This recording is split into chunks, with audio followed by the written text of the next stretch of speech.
Firstly, I'd like to thank Mark from Self-Sufficient Me that nominated me for this challenge to talk about my favourite video. I really enjoy Mark's videos. They're always full of fun and lots of good garden knowledge, even though Mark's climate is a little bit different to mine, being more tropical than what we have here in Tasmania. In choosing my favourite video, it wasn't that easy, but my favourite video isn't our most popular video. Probably our most popular videos are those that are around straw bale gardening, which I know a lot of people are interested in. But my favourite video was the garden tour that we recorded when my friend Joel came with his drone and took drone footage of our property. And I mixed that with other film of our garden, both the flower garden, which is largely my wife's creation, and also the vegetable garden and the orchard. And it looked really good with the drone footage. Now, to give you a little bit of background on it, which is something that really isn't there in that video, the first 5 years that I lived here on this property, I was a bachelor and I was mostly focused on clearing and establishing some orchard, and I did also some veggie garden and I built the greenhouse. But a lot of it was about clearing.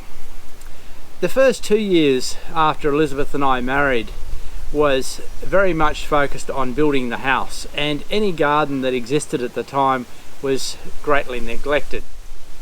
So what we actually began with was pretty much a blank slate, and this area here where I am now in front of the house where our main flower garden is was just bare clay. There wasn't even any topsoil left because of earth moving and clearing. So when we began that process, we did have to bring in a lot of topsoil initially to get these garden beds going, and it was quite a bit of work.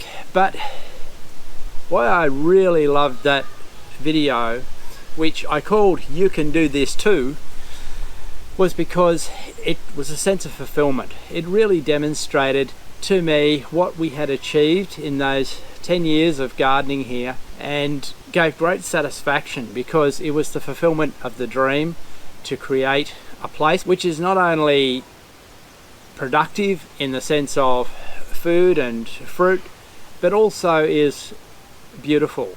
And I think that that is often neglected. We often focus on growing food, but we forget to grow flowers to make our environment pleasant. People spend lots of money traveling around the world to visit places that they regard as attractive and beautiful. It really doesn't take that much effort to bring that to your home and to create a place that you enjoy. So that's my encouragement to all. If you haven't seen that video, go and watch it. It's called "You Can Do This Too," as I said before, and I'll put a link to it in the description below. Okay, my nominations for this talk about your favourite video challenge. My first one is Charles Dowding. Now, I really enjoy Charles Dowding's videos. Charles is very much into no dig. Now, I use some no dig and some dig, so he's different from me in the fact that he's exclusively no dig. And of course, he is in England. His environment is quite a bit cooler than ours here in Tasmania, but still I find his knowledge and his wisdom from many years of experience of growing on a large scale really good and really important. My second nomination is to David the Good. I find David's videos lots of fun, and also David has a lot of knowledge about growing. He is in a very different climate to what I am. David is in Central America and it's tropical, but I still find it really interesting to see what he's doing there in that tropical environment. And if you're in a tropical environment, David's videos are definitely for you. So go and check those two channels out. Thanks for watching.